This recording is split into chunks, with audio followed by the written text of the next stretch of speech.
Hello, beautiful friends. Welcome back to 365 Days of Love and Miracles with A Course in Miracles. My name is Arlene Geres, and I am so glad that you are here. Please remember to listen right until the very end, because we have a special treat for you. And if you enjoyed today's video, please click like and subscribe down below, because this helps others to find us on YouTube. Today's lesson is lesson number 186. Salvation of the world depends on me. The first time that I read about the Course's message of salvation, I pulled back because I thought, no, I learned in Sunday school that salvation comes from Jesus. I have come to accept the meaning of salvation, as the Course explains it, means peace on earth. I have no trouble accepting that I do play a part in bringing peace on earth. It also means unity as opposed to separation. When I have unity in my mind, unity with God, unity with all creation, certainly unity for all of the people that I might meet or think of, I play a very significant role in that, and so do all of you. So in that way, salvation of the world depends on me. We all have a part to play. Let's read today's lesson. Here is the statement that will one day take all arrogance away from every mind. Here is the thought of true humility, which holds no function as your own, but that which has been given you. It offers your acceptance of a part assigned to you without insisting on another role. It does not judge your proper role, but acknowledges the will of God is done on earth as well as heaven. It unites all wills on earth in heaven's plan to save the world, restoring it to heaven's peace. Let's talk about it. This entire lesson talks over and over again about arrogance, humility, and pride.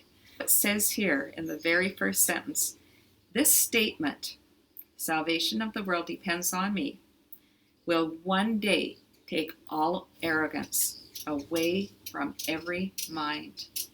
The way that it takes it away from my mind is accepting that God has a plan for me, and I am willing to take on my marching orders. When I do that, the Course says I have true humility, which holds no function of my own. So there's no purpose of my own here. This is God's will, that I accept this role. When we accept this, we become one. When we're all moving in the same direction, we all have the same target. And when we do that, we will hit that target to save the world and restore it to heaven's peace. Isn't that a lofty ideal? More and more, I can see that happening in my life, and I believe that it is happening on a grander scale all over the world. Let's keep reading. Let us not fight our function. We did not establish it. It is not our idea. The means are given us by which it will be perfectly accomplished. All that we are asked to do is to accept our part in genuine humility and not deny with self-deceiving arrogance that we are worthy. What is given us to do, we have the strength to do. Our minds are suited perfectly to take the part assigned to us by one who knows us well.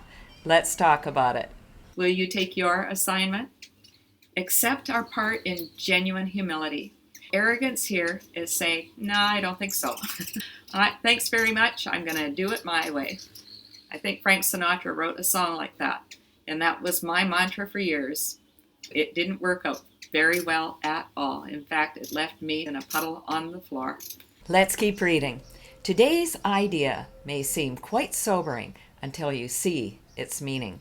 All it says is that your Father still remembers you and offers you the perfect trust he holds in you who are his son. It does not ask that you be different in any way from what you are. What could humility request but this? And what could arrogance deny but this? Today, we will not shrink from our assignment on the specious grounds that modesty is outraged. It is pride that would deny the call for God Himself. All false humility we lay aside today, that we may listen to God's voice reveal to us what He would have us do. We do not doubt our adequacy for the function He will offer us. We will be certain only that He knows our strengths, our wisdom, and our holiness. And if He deems us worthy, so we are. It is but arrogance that judges otherwise. Let's talk about it. Accepting God's assignment is a call for real humility. Accepting this role does not mean that we are arrogant. When I first encountered this, I thought, who am I to take on this job? I'm too small, too puny, too weak. But here we're told that we are not doing it on our strength, but on God's strength, God's power, and God's direction. Let's keep reading. There is but one way, and only one, to be released from the imprisonment your plan to prove the false is true has brought to you. Accept the plan you did not make instead. Judge not your value to it. If God's voice assures you that salvation needs your part and that the whole depends on you, be sure that it is so. The arrogant must cling to words, afraid to go beyond them to experience what might affront their stance, yet are the humble free to hear the voice which tells them what they are and what to do. Let's talk about it. If we are willing to be humble, we will hear God's voice tell us what we are and what to do. This is true of every one of us. No one is more special than anyone else. I like to think of Martin Luther King, Gandhi, Mother Teresa, and Nelson Mandela for great examples of what the power of God's love can do in the world. Let's keep reading.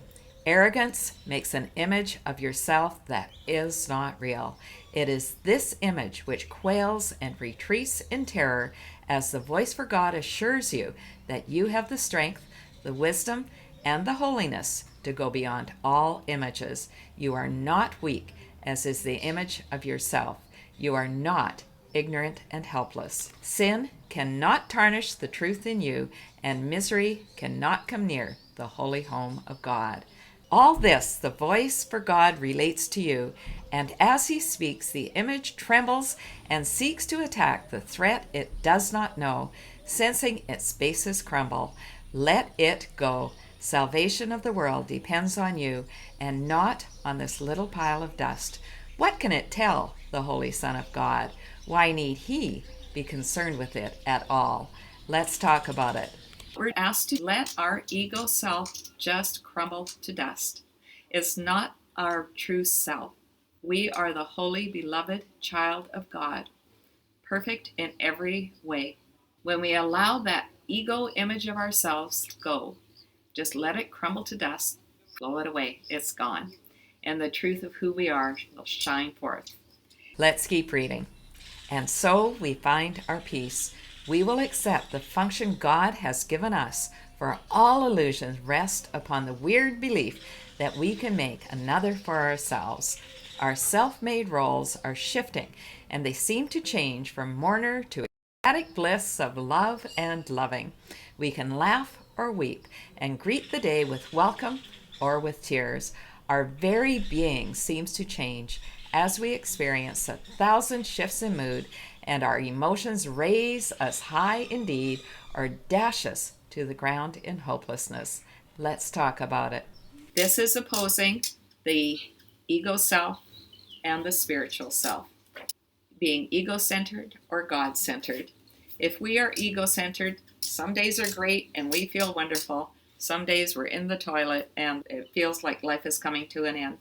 If we're in our God self, we can go through the hardest of times with peace and joy in our hearts.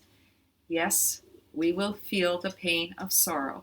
That cannot be avoided on this earthly plane. But being centered in God gives us the peace and the security to know that we can survive anything and come through the other side even more joyous, even more happy.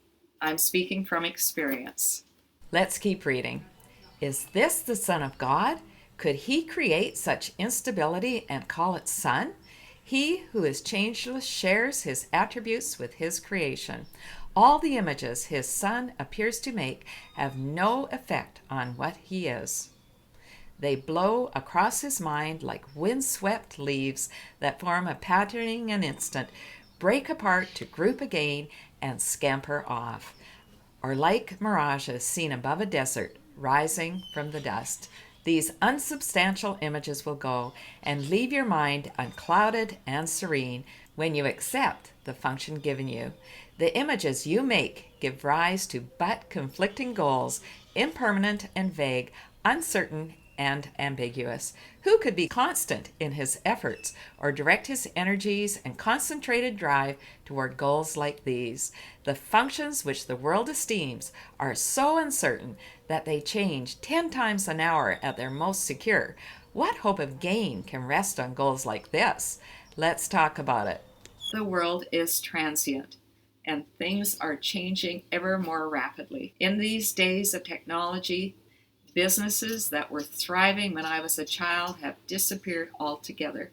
To set our stability in anything on this earth is setting ourselves up for nothing but pain and sorrow.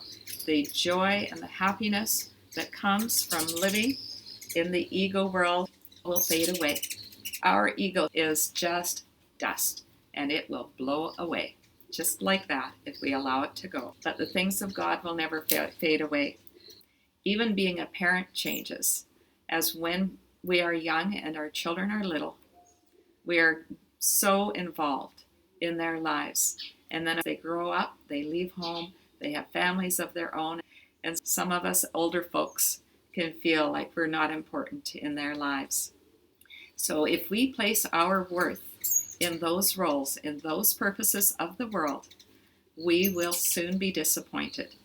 But if we place our role, our function, in what God has assigned us to, salvation of the world depends on me, we will never be disappointed. Let's keep reading. In lovely contrast, certain as the sun's return each morning to dispel the night, your truly given function stands out clear and wholly unambiguous. There is no doubt of its validity. It comes from one who knows no error, and his voice is certain of its messages. They will not change nor be in conflict. All of them point to one goal, and one you can attain. Your plan may be impossible, but God's can never fail because He is its source. Let's talk about it. Our earthly goals can fail, but God's plans never will. So we want to get on the God train. We want to be in God's will, and then everything is going to work out. Let's finish today's reading. Do as God's voice directs, and if it asks a thing of you which seems impossible, remember who it is that asks and who would make denial. Then consider this, which is more likely to be right? The voice that speaks for the Creator of all things, who knows all things exactly as they are, or a distorted image of yourself, confused, bewildered, inconsistent, and unsure of everything. Let not its voice direct you. Hear instead a certain voice which tells you of a function given you by your Creator, who remembers you and urges that you now remember Him. His gentle voice is calling from the known to the unknowing. He would comfort you, although He knows no sorrow. He would make a restitution, though He is complete. A gift to you, although He knows you have everything already. He has thoughts which answer every need His Son perceives, although He sees them not. For love must give, and what is given in His name takes on the form most useful in the world of form. These are the forms which never can deceive, because they come from formlessness itself. Forgiveness is an earthly form of love, which as it is in heaven has no form. Yet what is needed here is given here as it is needed. In this form, You can fill your function even here, although what love will mean to you when formlessness has been restored to you is greater still. Salvation of the world depends on you who can forgive. Such is your function here. Oh my gosh, what a beautiful lesson. Let's talk about it. What we give in God's name, what we give in love, is going to be the most helpful to others. Forgiveness is our purpose, because without full forgiveness, we cannot open our hearts fully to love. That is our function, to bring God's love to all people, whether in person or in our minds. Salvation of the world depends on me. Thanks so much for listening right until the end, my friends. If you enjoyed today's video, please share the love, tell others about these videos, encourage them to start at lesson 1 and only do 1 lesson a day. Are you ready for our special treat? Here we are in Tonala. Just had our dinner and we're enjoying the most gorgeous sunset. I don't know if you can appreciate it as much on camera as we're able to in person, but I assure you it is gorgeous. Salvation of the world depends on me. Have a wonderful day, everyone. I love you.